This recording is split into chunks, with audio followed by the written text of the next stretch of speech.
नमः शिवाय तुर्यातीता नमः शिवाय त्रिजगन्मूला नमः शिवाय त्रैमलशूरा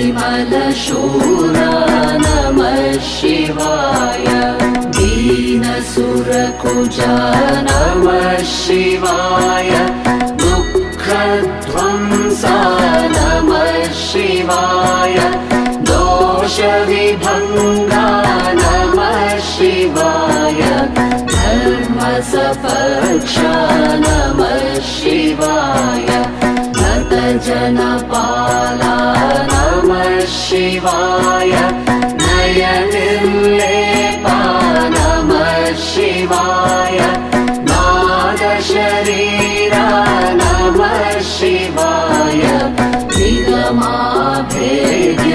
नमः शिवाय निजनिश्चिन्ता नमः शिवाय निजसुखभरिता नमः शिवाय नित्यविनोद्ना नमः शिवाय नित्यविमुक्ता नमः शिवाय नियतिनियन्तः नमः शिवाय निरवद्यविभो नमः शिवाय निरहङ्कारा नमः शिवाय निरतोत्साहा नमः शिवाय निरुपममहिमन् नमः शिवाय निरुपाधिघना नमः शिवाय निर्जरवन्द्या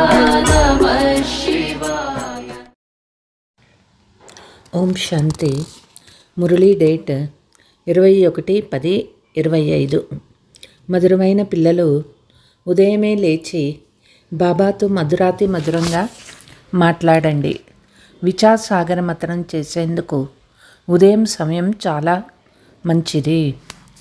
ప్రశ్న: భక్తులు కూడా భగవంతుణ్ణి సర్వశక్తివంతుడు అంటారు. అలాగే పిల్లలు మీరు కూడా బాబాని సర్వశక్తివంతుడు అంటారు. కానీ ఇద్దరికీ తేడా ఏమిటి?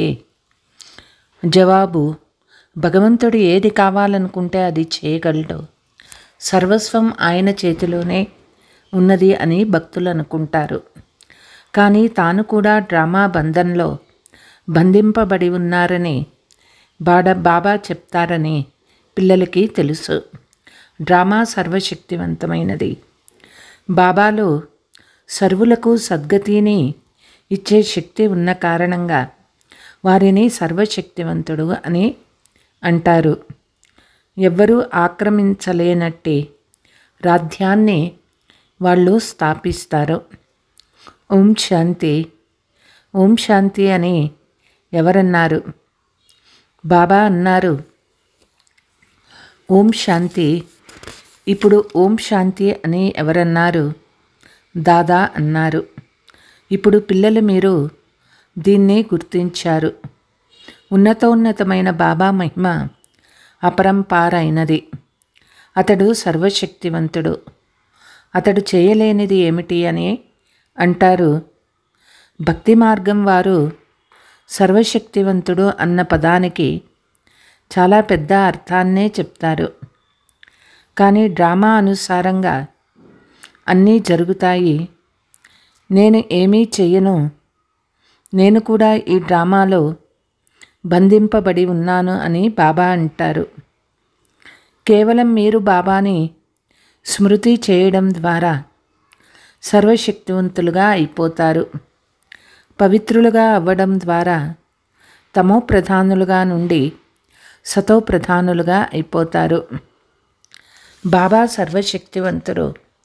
వారు మీకు నేర్పించవలసి ఉంటుంది. పిల్లలు, మీరు నన్ను స్మృతి చేసినట్లయితే మీ వికర్మలు వినాశమైపోతాయి. మళ్ళీ మీరు సర్వశక్తివంతులుగా అయ్యి విశ్వంపై రాజ్యం చేస్తారు. శక్తి లేకపోతే రాజ్యం ఎలా చేస్తారు? మీకు యోగం ద్వారా శక్తి లభిస్తుంది. కాబట్టి భారతదేశ ప్రాచీన యోగము చాలా మహిమ చేయబడుతుంది. పిల్లలు మీరు నెంబర్ వారీగా స్మృతి చేసే ఆనందాన్ని పొందుతారు.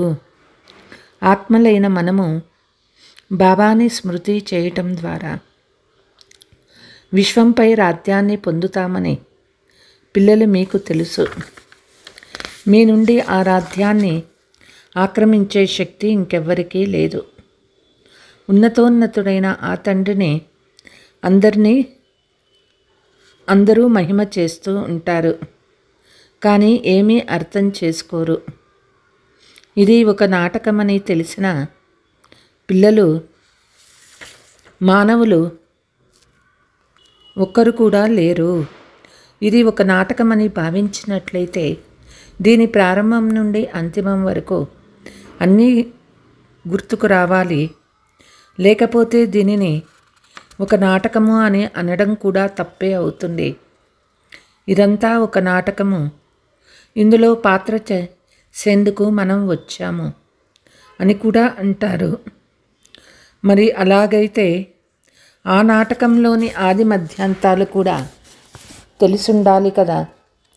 మనం పైనుండి వస్తాము కాబట్టే ఈ సృష్టి వృద్ధి పొందుతుంది కదా అని కూడా అంటారు. సత్యయుగంలో చాలా తక్కువ మంది మనుషులు ఉండేవారు.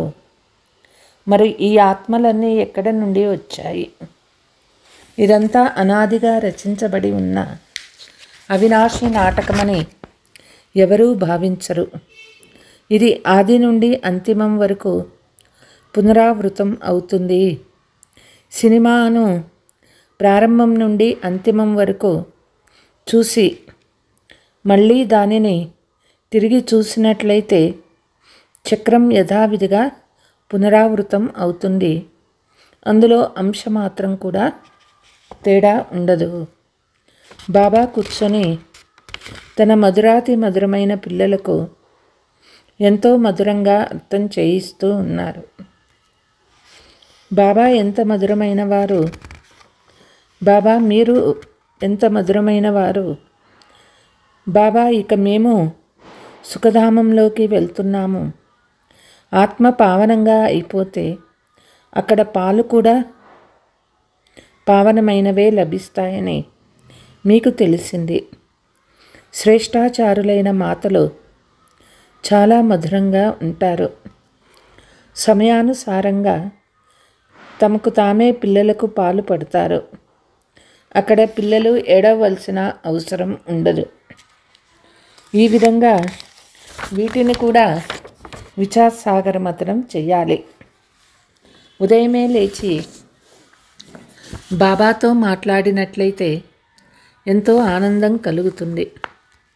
బాబా మీరు శ్రేష్టాచారి రాజ్యస్థాపన చేసేందుకు ఎంత మంచి యుక్తులను తెలియచేస్తున్నారు. మళ్ళీ మేము శ్రేష్టాచారి మాతల ఒడిలోకి వెళ్తాము. అనేకసార్లు మేము ఆ కొత్త సృష్టిలోకి వెళ్ళాము. ఇప్పుడు మళ్ళీ మా ఆనందమైన రోజులు రానున్నాయి. ఇదే సంతోషమనే మందు. కాబట్టి అతీంద్రియ సుఖాన్ని గూర్చి తెలుసుకోవాలనుకుంటే గోపగోపికలకు అడగండి అన్న గాయనం ఉంది. ఇప్పుడు మనకి అనంతమైన తండ్రి లభించారు. మనల్ని తిరిగి మళ్ళీ స్వర్గ యజమానులుగా శ్రేష్టాచారులుగా తయారు చేస్తూ ఉన్నారు. కల్పక్రితం మనం మన రాజ్య భాగ్యాన్ని తీసుకుంటాము, ఓడిపోతాము, మళ్ళీ విజయాన్ని పొందుతాము. బాబాని స్మృతి చేయడం ద్వారా రావణుడిపై విజయాన్ని పొందాలి. మళ్ళీ మనం పావనులుగా అయిపోతాము. అక్కడ యుద్ధాలు, దుఃఖాలు మొదలైన వాటి విషయాలు ఉండవు. అక్కడ ఏ ఖర్చు లేదు. భక్తి మార్గంలో జనం జన్మాంతరాలుగా ఎంతో ఖర్చు చేశారు. ఎన్నో ఎదురు దెబ్బలు తిన్నారు. ఎంతోమంది గురువుల వద్దకు వెళ్ళారు. ఇప్పుడు మళ్ళీ అర్ధకల్పం వరకు ఏ గురువుల వద్దకు వెళ్ళము. శాంతిధామము మరియు సుఖధామంలో వెళ్తాము. మీరు సుఖధామానికి వెళుతున్న యాత్రికులు.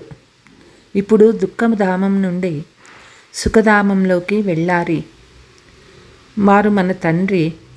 వారు ఎంత చక్కగా మనల్ని చదివిస్తూ ఉన్నారు. మన స్మృతి చిహ్నాలు కూడా ఇక్కడే ఉన్నాయి. ఇది ఒక పెద్ద అద్భుతం. దిల్వాడా మందిర్ అపారమైనది, మహిమ ఉన్నది. ఇప్పుడు మనం రాజయోగాన్ని నేర్చుకుంటూ ఉన్నాం. మరి దాని స్మృతి చిహ్నం తప్పకుండా తయారవుతుంది కదా. ఇది తప్పకుండా మన స్మృతి చిహ్నమే. బాబా, మమ్మ మరియు పిల్లలు కూర్చున్నారు. కింద యోగం నేర్చుకుంటూ ఉన్నారు. పైన స్వర్గరాజ్యం ఉంది. వృక్షంలో కూడా ఇది ఎంతో చక్కగా ఉంది. బాబా చూడండి ఎలా సాక్షాత్కారం చేయించారో. మళ్ళీ కూర్చొని ఆ సాక్షాత్కారాల చిత్రాలను తయారు చేయించారు. బాబానే సాక్షాత్కారం చేయించారు. మళ్ళీ బాబానే వాటిని సరిదిద్దారు. ఇది ఎంత అద్భుతం. ఇది అంత కొత్త జ్ఞానం. ఈ జ్ఞానం గురించి ఎవరికీ తెలియదు. బాబానే కూర్చొని అర్థం చేయిస్తారు. మనుషులు ఎంత తమో ప్రధానులుగా ఉన్నారు. ఇది మనుష్య సృష్టి అలా విస్తరిస్తూనే ఉంటుంది. భక్తి కూడా వృద్ధి చెందుతూ తమో ప్రధానం అవుతూ వచ్చినారు. ఇక్కడ మీరు సతో ప్రధానంగా అయ్యేందుకు పురుషార్థం చేస్తారు. గీతలో కూడా మన్మనాభవ అన్న పదం ఉంది. కానీ కేవలం భగవంతుడు అంటే ఎవరో వారికి తెలియదు.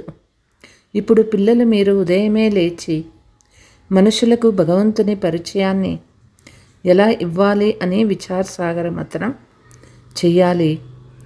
భక్తిలో కూడా మనుషులు ఉదయమే లేచి ఒక గదిలో కూర్చొని భక్తి చేస్తారు. అది కూడా విచారసాగర మథనమే కదా. ఇప్పుడు మీకు జ్ఞానం అనే 3వ నేత్రం లభిస్తుంది. బాబా 3వ నేత్రాన్ని ఇచ్చే కథను వినిపిస్తారు. దీనినే త్రినేత్రి కథ అని అంటారు. 3వ నేత్రాన్ని ఇచ్చే కథే అమరకథ, సత్యనారాయణ కథ. ఇవి ప్రసిద్ధమైనది. వీటిని వినిపించేవారు ఒక్క బాబానే అయినారు. అవే భక్తి మార్గంలో కొనసాగుతూ వచ్చాయి. జ్ఞానం ద్వారా పిల్లలు మీరు సంపన్నంగా అవుతారు. కాబట్టే దేవతలను పదంపతులు అని అంటారు. దేవతలు చాలా సుసంపన్నంగా పదంపతులుగా అవుతారు. కలియుగాన్ని సత్యయుగాన్ని పోల్చి చూడండి. రాత్రి పగలు ఉన్నంత తేడా ఉంది. మొత్తం ప్రపంచమంతా శుభ్రమయ్యేందుకు సమయం పడుతుంది కదా. ఇది అనంతమైన ప్రపంచం. భారతదేశం అవినాశి ఖండము. ఇది ఎప్పుడు ప్రాయలోపం అవ్వదు. అర్ధకల్పం ఈ ఒక్క ఖండమే ఉంటుంది. ప్రాచీన ఋషులకు మునులకు ఎంతో గౌరవం ఉంది. కానీ వారికి కూడా సృష్టి ఆది మధ్యాంతాల గురించి తెలియవు. వారు హఠయోగులు. వారిలో పవిత్రతా శక్తి ఉంది. దాని ద్వారానే వారు భారతదేశాన్ని నిలబెట్టారు. లేకపోతే భారతదేశం ఏమై ఉంటుందో కదా. ఇంటిని కూడా శుభ్రం చేస్తారు. అప్పుడే దానికి శోభ వస్తుంది. భారతదేశం చాలా ఉన్నతముగా పవిత్రమైనది. ఇప్పుడు అదే పతితమైంది. అక్కడ మీ సుఖము చాలా సమయం ఉంటుంది. మీ వద్ద చాలా ధనం కూడా ఉంటుంది. अच्छा, मधुराती मीठे मीठे सिकीलते बच्चों प्रति माता पिता बाप दादा का याद प्यार और गुड मॉर्निंग. रूहानी बाप की रूहानी बच्चों को नमस्ते. हम रूहानी बच्चों की रूहानी माता पिता बाप दादा को యాద్ ప్యార్ గుడ్ మార్నింగ్, నమస్తే నమస్తే. ధారణ: ఉదయమే లేచి బాబాతో మధురాతి మధురంగా మాట్లాడాలి. రోజు సంతోషమనే శక్తిశాలి మందును తింటూ అతీంద్రియ సుఖాన్ని అనుభవం చేయాలి. సత్యయుగ రాజధానిని స్థాపన చేయడంలో బాబాకు పూర్తి సహాయకులుగా అయ్యేందుకు పావనం అవ్వాలి. స్మృతి ద్వారా వికర్మలను వినాశనం చేసుకోవాలి. భోజనాన్ని శుద్ధంగా తయారు చేయాలి.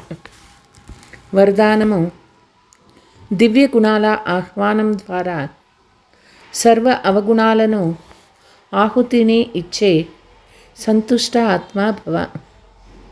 దీపావళి సందర్భంగా విశేషంగా శుభ్రం చేస్తారు మరియు సంపాదనపై శ్రద్ధ పెడతారు. అలా మీరు కూడా అన్ని రకాలుగా శుభ్రత మరియు సంపాదనపై లక్ష్యాన్ని పెట్టుకొని సంతుష్ట ఆత్మగా అవ్వండి.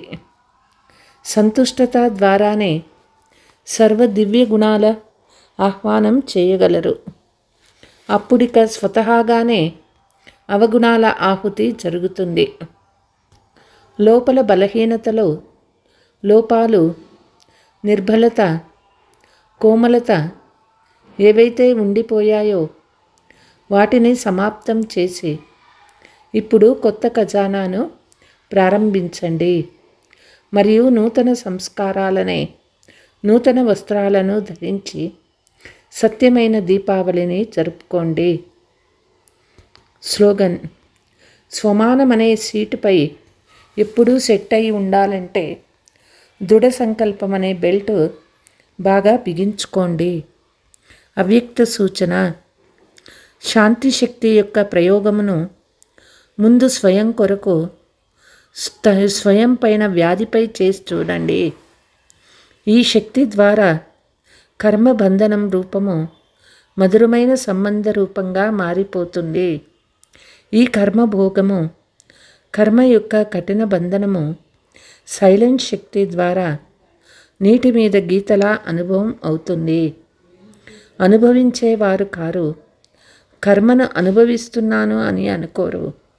సాక్షి దృష్టిగా అయ్యి ఈ లెక్కాచారం యొక్క దృశ్యాన్ని కూడా చూస్తూ ఉంటారు.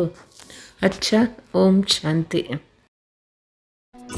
चितमोहा नमः शिवाय, निर्मलचित्ता नमः शिवाय, परमपवित्रा नमः शिवाय, परमोत्तुङ्गा नमः शिवाय, परिपूर्णाङ्का नमः शिवाय, पातकदमना नमः शिवाय, पाशविनाशा नमः शिवाय, पुण्यश्लोका नमः शिवाय, प्रणवाकारा नमः शिवाय, बाधकशून्या नमः शिवाय, बुद्धिविगम्या नमः शिवाय, ऐन्दवरूपा नमः शिवाय, भक्तसुभृत्या नमः शिवाय, भद्रविशेषा नमः शिवाय, भवभयकाला नमः शिवाय, भुवनोद्धारा नमः शिवाय, मङ्गलधामन् नमः शिवाय, मन्त्रावयवा नमः शिवाय, महिमविलोला नमः शिवाय, मानातीता नमः शिवाय.